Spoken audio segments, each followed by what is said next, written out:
네, 월요일 날 퇴사했으니까요. 화수 목에 3일차네요. 네. 왜 퇴사를 하게 되셨어요? 일단 회사에서는 제가 이제 최종적으로 집행유예 판결을 받았다. 대법원 확정 판결까지 났거든요.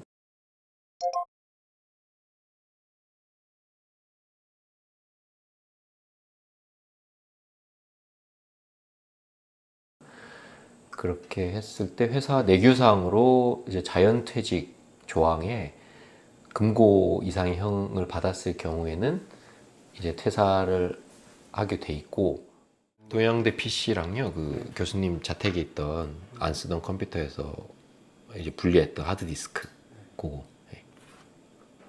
그거 어떻게 생각하세요? 유지 받은 거에 대해서. 뭐 다들 언론에서는 막 제가 뭐 변호사한테 속아서 아니면 검찰의 압박에 넘어가서 이제 유죄를 결국 받게 됐다. 적극적으로 방어하지 못해서라고 얘기를 하는데요. 제가 많은 변호사들 만나봤고 조사를 받으면서 뭔가 그 검찰의 수사가 시작이 됐고, 뭐 무슨 이유인지는 저는 몰라요. 근데 어쨌든 간에 있어야 될 자리에 있는 물건들을 검찰이 보기 전에 먼저 그걸 빼서 보관을 하고 있었으니까 그 행위 자체를 부정할 수가 없잖아요. 있었던 일이니까. 그 행위 자체만으로도 충분히 증거 인멸하고 은닉이 해당이 되더라고요. 근데 사실 저도 거기에 뭐가 있는지 몰랐고, 정경심 교수님도 거기에 뭐가 있는지 몰랐어요. 제가 그거는 계속 진술을 하고 있고, 지금도 교수님은 거기에 뭐가 있었는지 모른다라고 얘기를 하고 계시고요. 거기서 뭐 죄가 되는 것들을 검찰들이 이제 포렌식을 통해서 증거물로 가지고 있는 거고, 근데 그걸 본인이 직접 좀 보고 싶어 했어요. 거기 있는 내용들을. 당시. 예, 약간 두 개가 좀 구분이 되는데, 집에 있던 것들은 안 쓰던 물건이었어요. 안 쓰던 물건. 예. 집에 있는 건 아예 코드조차 연결이 안 돼 있던 거였는데, 혹시 여기서 나중에 뭔가 중요한, 자기가 이제 변론을 할 때 중요한 내용들이 있거나, 그러니까 반대로 얘기하면 검찰한테 뺏기기 전에 이제 본인이 가지고 있고 싶어 했던 거죠. 예. 그걸 제가 부정할 수가 없죠. 어쨌든 갑자기 남의 집에 있는 컴퓨터를 제가 왜 가지고 있어요? 교수님이 좀 가지고 있으라고 하니까 왜 가지고 있어야 되냐? 이거 내가 나중에 좀 조용하게 뭔가 애들 자료나 이런 거 있으면 보고 싶다. 그렇게 했던 거고, 사실 동양대도 그렇게 해서 내려간 거였거든요.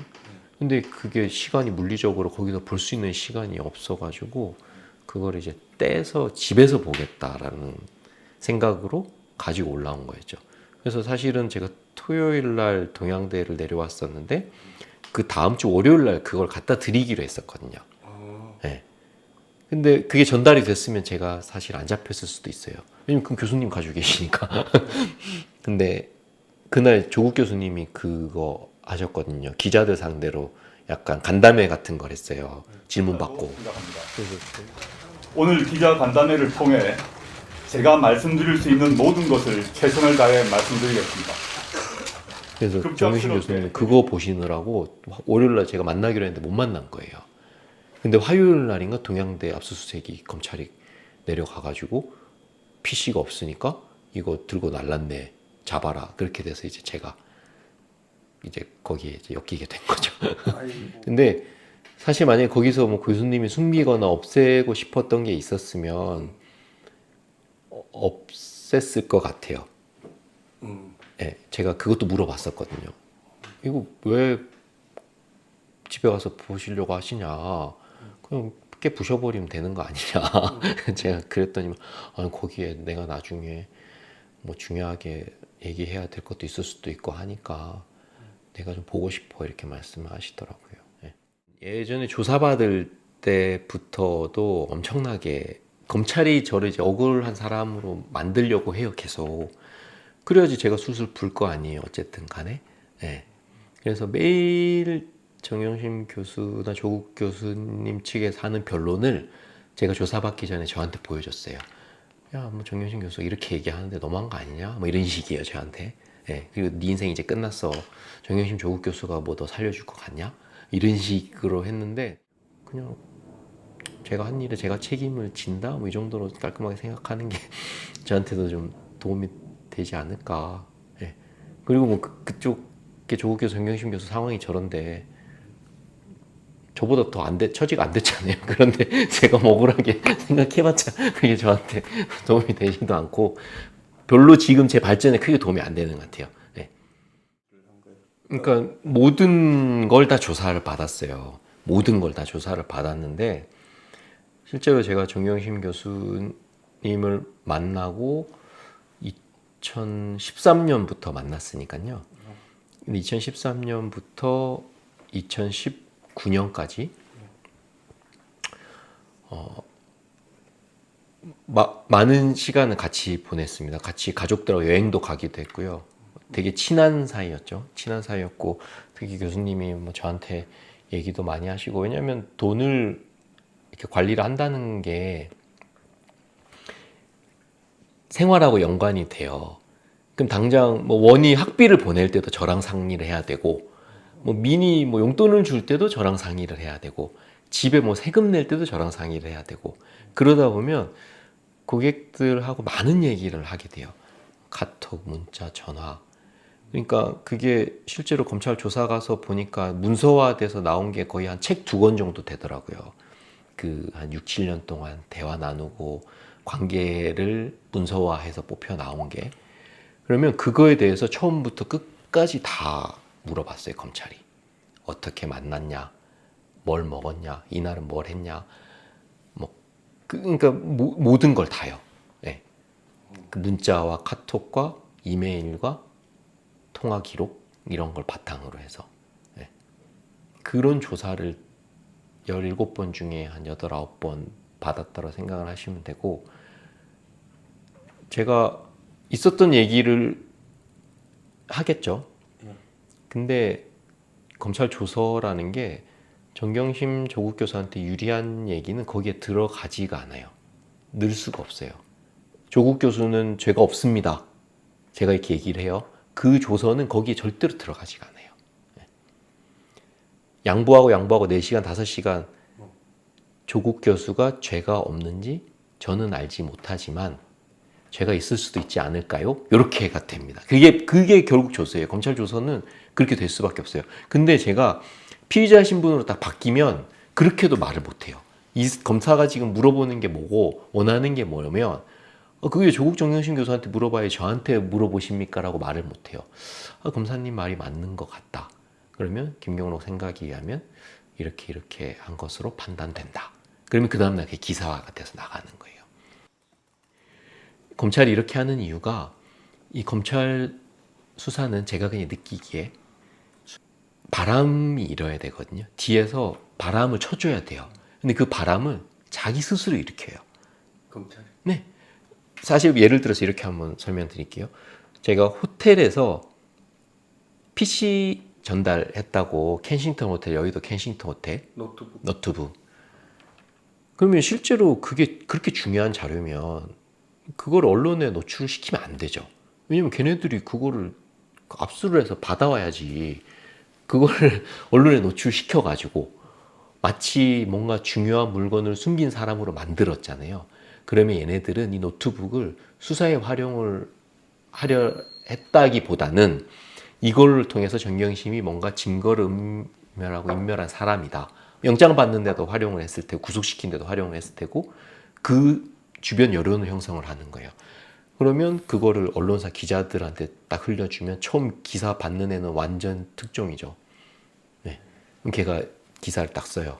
그럼 거기서 살이 붙어가지고 뭐를 은닉했고 거기 PC에 뭐가 있었네까지도 막 말이 갖다 붙어가지고 이렇게 부풀려지면서 그 다음날 막 주변 여론이 막 형성이 돼요.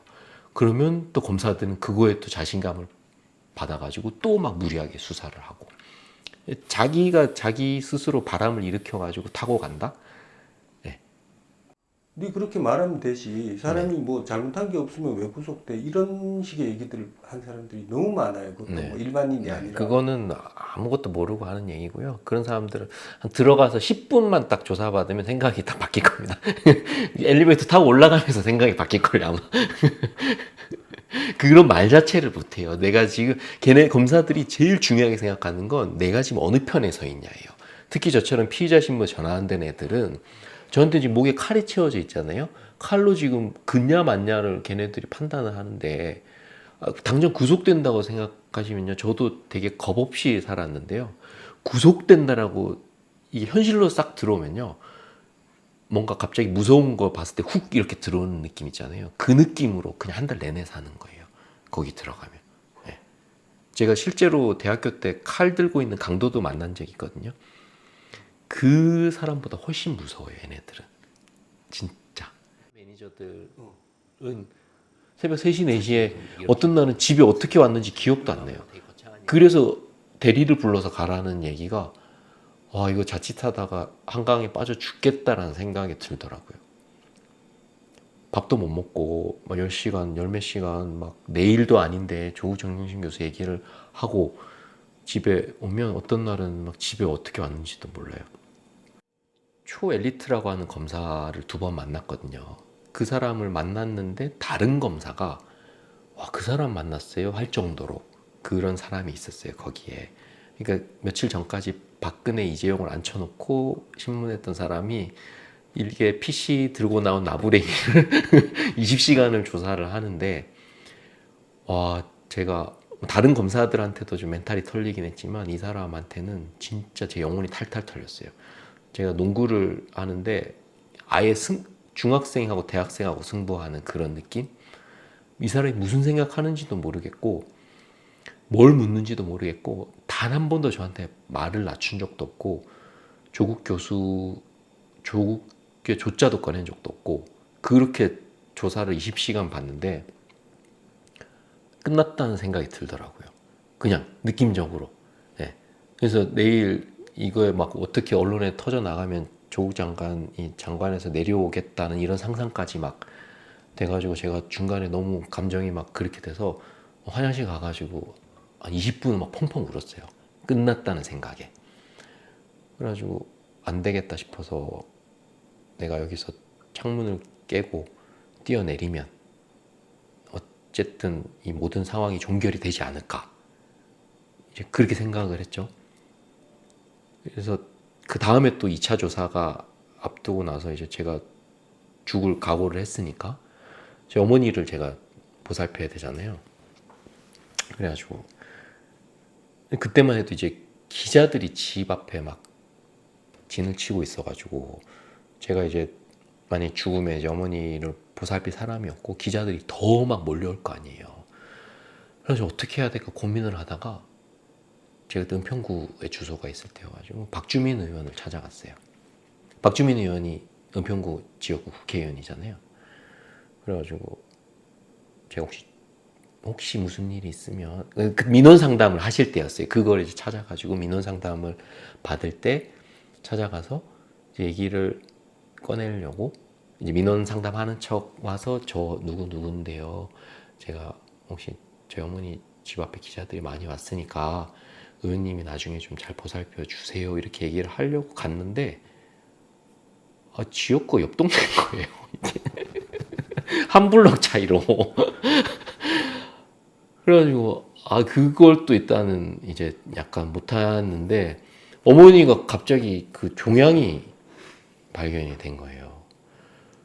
그래가지고 이게 막 모든 게 막 또 꼬이기 시작해가지고 그랬는데 그 상황에 이제 조국 교수님이 먼저 그만두고 그 11가지 뭐 그거 검찰 개혁안 그거 내시면서 딱 나오시길래 안 죽어도 되나 보다. 그렇게 해서 이제 유서 같은 거 써놓은 거 이제 다 없애고. 제 또래에 있는 사람들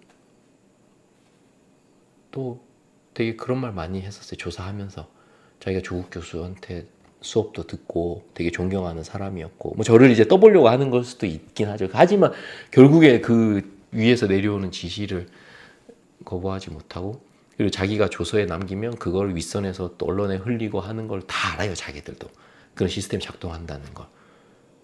하지만 어쨌든 자기 맡은 일은 최선을 다해야 되니까 더 무리하게 수사하고 파고 막 실례로 제가 PC 제출했잖아요.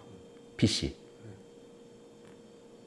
검사가 PC 제가 제출하겠습니다. 자택에 있던 PC입니다. 그랬더니만 그 다음부터 손을 이렇게 떨어요. 그게 뭐겠어요? 엄청난 성과를 이룬 거거든요. 지금 완전 실적, 대박 실적. 집에 들어가지도 못할 때였는데 그런 걸 보면서 아, 얘네들이 개별 검사들이 노선을 바꾸지는 못해요. 네. 근데 그걸 총괄하는 사람은 보고 있겠죠. 극장처럼 다 보고 있더라고요. 왜냐면 제가 PC 제출하겠습니다라고 하는 순간 2분도 안 돼서 위에서 바로 내려오더라고요. 방으로. 악수 딱 하더라고요. 이렇게. 협조하시기로 해서 잘했다고 이렇게. 네. 실시간으로 걔네들 극장처럼 보고 있어요. 네. 그러고서 막 저를 수사하는 검사는 너무 기뻐서 그랬겠죠. 네. 막 손을 막 벌벌벌 떨더라고요. 제가 아침에 인터뷰를 하게 됐어요. 사실 인터뷰 할 건 아니었는데. 9월 10일. 네. 왜냐면 참고인 조사 한 번밖에 안 받은 상태였고, 제 혐의로는 한 번도 조사를 안 받은 상태여가지고, 첫 조사가 이제 받게끔 돼 있는데, 갑자기 학교 선배가 인터뷰를 하자 그러더라고요.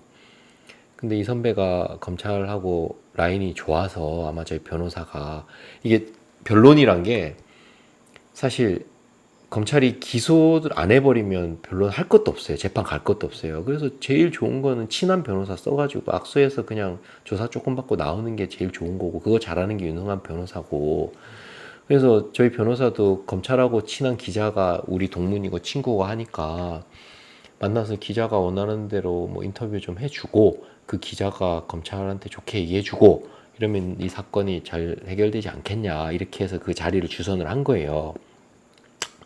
근데 저는 그렇게 하고 싶지가 않았어요. 왜냐면 저는 그때 검찰하고 싸워서 이길 수 있을 거라 생각했거든요. 약간 과신이긴 한데, 그리고 나도 정신 바짝 차리고 한번 해볼게 이렇게 한 생각이어가지고, 뭐 그렇게 뭐 딜을 통해가지고 뭐 해보겠다 이런 생각이 없었어요. 근데 저를 깨어 회유를 하는 거예요. 그러면서 말이 나온 게 한동훈이에요. 한동훈이랑 자기가 친하고 뭐 그 사람이 제일 잘 나가고 어쩌고 저쩌고 뭐 이런 얘기를 하더라고요. 그래서 제가 그 사람 이름을 벽에다 새겼어요. 내가 너를 꼭 기억하고 나중에 잡더라도 너를 잡겠다. 혼자 그냥 오바해서. 그 기자를? 한동훈을요. 네. 아. 그때 처음 이름을 듣고. 네. 근데 스펙도 보니까 아, 완전 잘 나가는구나 싶더라고요. 예. 그래서 그냥 그림이 그려졌어요. 그 사람이 뭔가 모든 걸 다 하고 있다라는 그런 그림이 제가 조사받으면서. 예. 그래서 나중에 내가 너는 꼭 어떻게든 한다 뭐 이렇게 생각하고 가서 있는 그대로 다 얘기했어요. 그리고 얘네들이 본인들이 원하는 게 안 나왔어요. 조국 정경심 교수의 심각한 혐의들이. 왜냐면 사모펀드로는 죄를 지은 게 없으니까. 아무리 저를 막 얘기를 해봤자. 그래 놓으니까 인터뷰 끝날 때 박수 치면서 그 얘기를 했어요. 와, 우리가 조국 교수 잘못 알고 있었네. 펀드는 진짜 몰랐나 보다. 이렇게 얘기를 하더라고요. 근데 그 다음날 기사가 펀드에 대해서 몰랐을 리가 없다. 이렇게 기사가 나왔어요. 제 말을 다 딱딱 자르고. 정경심 교수가 이 사실을 미리 알고 투자했다는 것입니다. KBS 취재팀에 이 증언을 한 인물은 조국 장관의 자산 금융자산을 관리인자. 오래도록 관리해온 투자회사 직원 김모 씨의 말은 전혀 달랐습니다. 제가 그때까지만 해도 기자들이 하루에 100명 넘게 연락이 오고 할 때였는데 아예 다 쌩갔거든요. 받지도 않았어요. 다 차단. 그래서 핸드폰에 차단돼 있는 번호가 120개예요. 예, 말도 하기 싫어가지고. 근데 인터뷰를 딱 땄잖아요. 그래 놓으니까 KBS 가는 동안에 너무 막 업이 됐어요, 자기가. 그러면서 자기가 제가 지금 어느 편에 서 있는지는 모르고 자기가 검찰하고 친하다는 얘기를 하려다 보니까 이런저런 얘기를 해주는데, 그게 독립문역 지날 때 그 장소도 기억이 나요. 조국 진짜 나쁜 놈이고 아들 표창장에서 오려가지고 딸 표창장에 붙였다는 거예요. 예. 우리들은 다 안 돼요. 예. 그러니까 내가 너를 살려줄게. 약간 이런 느낌이었어요. 예. 그게 9월 10일 네. 낮이죠. 하다 보면 그 한우리 기자가 저한테 질문하는 순서가 있어요. 제가 그게 9월 10일 날 전주 토요일 날 아까 전에 말씀드린 김철 검사한테 모든 설계를 당했거든요. 10년치를 막 다. 그 순서가 그대로 한우리 기자가 저한테 질문하는 순서랑 비슷해요. 왜냐면 예를 들어서 검사나 기자 입장이라고 하면 제가 펀드 하는 사람이고 주식하는 사람이고 금융권에서 일하잖아요. 그러면 저한테 뭐를 물어보겠어요? 그 사람 중에 누구하고 친하냐 이런 거를 물어보면 조범동하고 뭔가 연관이 있을 거나 이렇게 생각하는 게 일반 좀 약간 상식이에요. 제가 봤을 때는. 근데 얘네들은 제가 조범동이랑 한 번도 안 만났다는 걸 이미 알고 있어요. KBS 기자들은. 조범동이랑 만난 적 있습니까? 이런 것조차도 묻지도 않아요. 그걸 아는 사람은 김 검사밖에 없어요. 왜냐하면 그때까지만 해도 금융영장은 하나도 안 나왔고 오로지 제 카톡 문자 핸드폰만 기초해서 조사가 됐기 때문에 시간 순서도 그 카톡 순서, 질문 순서도 카톡 순서, 조서도 카톡 순서. 근데 KBS 갔더니만 그 순서대로 딱딱딱딱 물어보더라고요. 제가 첫 질문 적어놨었거든요. 김버스 첫 질문. 그 첫 질문이 KBS 첫 질문과 똑같아요. 정광보라고 하는 사람이 제 고객이라는 걸 KBS 기자가 알고 있더라고요. 그거를 어떻게 아냐고요. 정경심 교수님의 금융 관련된 영장들은 10월 달에 다 이 금융영장이 잘 안 나오더라고요. 금융거래라든지 이런 것들은. 그래서 정광보 고객이 한국투자증권에서 거래를 하고 제 고객이었다는 거 아는 사람은 제 변호사도 모르고 저 KBS 걔네들만 알아요. 그게 왜 질문이에요? 정광보 고객이 한국투자증권 고객이었냐는 질문을 KBS 기자가 어떻게 하면 그거를 도출해내서 물을 수가 있죠? 네. 이거는 검찰에서 질문을 받지 않고서는 모르는 것들을 저한테 묻기 때문에 제가 그거 내통했다라고 얘기를 하고 좋다 이거예요. 그렇게 해서 제가 얘기하는 대로 내보내줬으면 되죠. 근데 그게 아니다라고 내보냈잖아요. 그럼 내통이 아니다라고 얘기를 하는 게 구차하죠. 제가 검찰에 날이 서가지고 얘네들하고 싸워보려고 들어갔다 그랬잖아요. 그래서 조사를 어떻게 받았냐면 처음에 한 3번까지는 창문에 비치는 모니터로 한 글자라도 보려고 막 그렇게 날을 세워가지고 조사를 받았어요. 왜냐면 꼬투리라도 하나 잡아가지고 하여튼 저는 약간 그때만 해도 인생이 다 끝났다고 생각했기 때문에 뭐라도 하는 꼬투리 잡아가지고 내가 여기서 발판을 삼아서 빠져나가겠다. 근데 그 메신저가 딱 보인 거예요. 김경록이 KBS 인터뷰할 때 털어봐. 근데 그거는 제가 흥분을 한 건 아니고 흥분했던 가장 큰 포인트는 얘네들이 제가 뭘로 인터뷰를 했는지를 묻지를 않더라고요. 알릴레오 제가 그건 그 이후기는 하지만 딱 증명이 된 게 알릴레오 인터뷰했을 때는 아침 7시부터 전화 왔거든요. 똑같은 얘기를 해서 전문을 뽑아서 보시면 내용이 큰 차이가 없어요. 왜냐면 똑같은 있었던 얘기를 했기 때문에. 근데 알릴레오 나갔을 때는 7시부터 전화가 와가지고 뭐 인터뷰했냐, 너 인터뷰 못 나가게 해라, 네가 정신이 있냐 뭐 이러면서 막 엄청 압박을 했거든요. 근데 KBS 인터뷰했을 때는 그때 제 본능적으로 느껴서 당했다고 생각을 한 게 KBS 인터뷰했다라는 메신저 내용을 봐서가 아니라 그걸 보기도 했지만 검사가 일단 거짓말을 했고 저한테 혹시 뭐 인터뷰 하셨어요? 이러더라고요. 별일 아닌 것처럼. 걔네들이 중요한 거면 별일 아닌 듯이 물어보거든요. 예.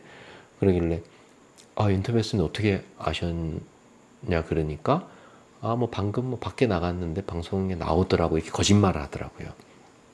근데 아직 방송에 나오기 전이었거든요. 그러고는 무슨 내용으로 인터뷰를 했는지를 하나도 안 묻더라고요. 걔네들이 그럴 애들이 아니거든요. 알릴레오 인터뷰는 막 다 뽑혀가지고 형광펜으로 다 칠해져가지고 똑같은 검사예요. 그래가지고 이게 인터뷰한 기자가 저 형이거든요. 아는 형, 20년 알고 지낸 형이에요. 학교 선배. 이 사람 내 편인 줄 알았더니만 내 인터뷰한 내용을 이미 다 얘네들한테 얘기를 한 건가? 그러니까 얘네들이 안 물어보지? 그러면 내가 얘기한 대로 기사가 안 나오겠네? 그럼 도대체 누가 있을까? 라고 생각을 하다가 갑자기 유시민 작가가 딱 떠오르더라고요. 그래서 그냥 어떻게 하면 좋을지 얘기를 하러 간 거예요. 근데 아니나 다를까 유시민 작가를 딱 만났는데 그 사람도 이때까지 저를 언론 통해서 봤을 거 아니에요? 이거 완전 검찰 첩자가 자기 딱 찾아오니까 나를 왜 만나러 왔지? 딱 이 표정이더라고요. 근데 본인 말로는 제 눈빛을 보고 이제 자기 집으로 가자고 하더라고요. 집에 가서 이제 이런 스토리를 쭉 얘기를 했죠. 그랬더니만 좀 많이 분노를 하면서 이거 자기가 알릴레오 아니면 자기 믿고 일임해 줄 수 있겠냐 이러더라고요. 자기 어떻게든 이거를 얘기를 다시 할 테니까 지금 한 3시간 정도 얘기했었거든요. 집에서 녹음해가지고 이거 자기한테 일임해 줄 수 있겠냐. 그래서 일임해 줄 수 있다. 그렇게 했더니만 그게 이제 알릴레오 통해서 나간 거고 그 다음은 이제 제가 뭐 관여한 건 없고요.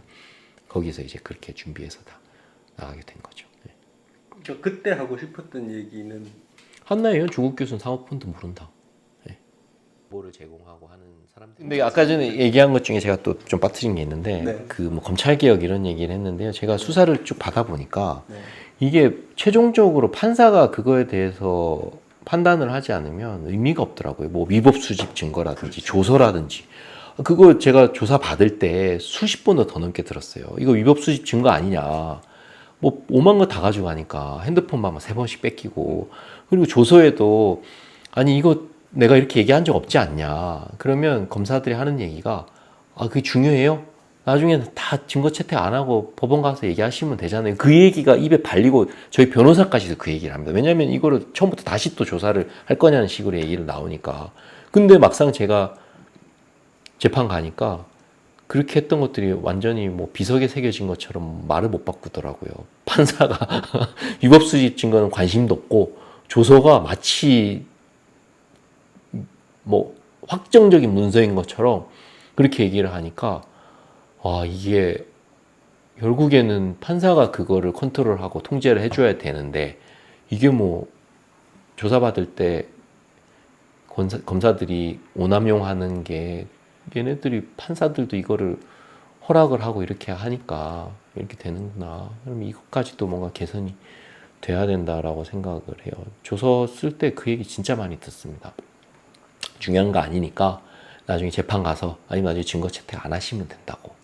아니면 처음부터 다시 쓸까요? 그럼 새벽 1시, 2시에 처음부터 다시 쓰자 그러면 누가 아니 집에 갔다 내일 7시까지 오실래요? 뭐 항상 이런 식이에요. 그러니까 그게 예. 알아. 네. 그럼 걔네들은 거의 라꾸라꾸에서 자거든요. 그러니까 7시에 할 수 있죠. 그러니까 그게 그래서 그 판사 다시 한번 나가고 싶어요. 사실 재판도 저는 증인으로. 예. 진짜 그거에 대해서 얘기를 못하는 게 너무 답답하더라고요. 당신이 똑바로 했어야 되는 거 아니냐. 내가 조사받고 할 때 인권 침해 당한 거 여기 와서 다 회복할 수 있을 거라고 참고 했는데 여기 와서 똑같이 그런 대우를 받고 있다라는 말을 제가 증인 나갔을 때 못한 게 아직까지도 조금 후회스럽더라고요. 예. 그래서 그러다 보면 뭔가 몇 개의 루틴들이 생겨요. 왜냐면 직원이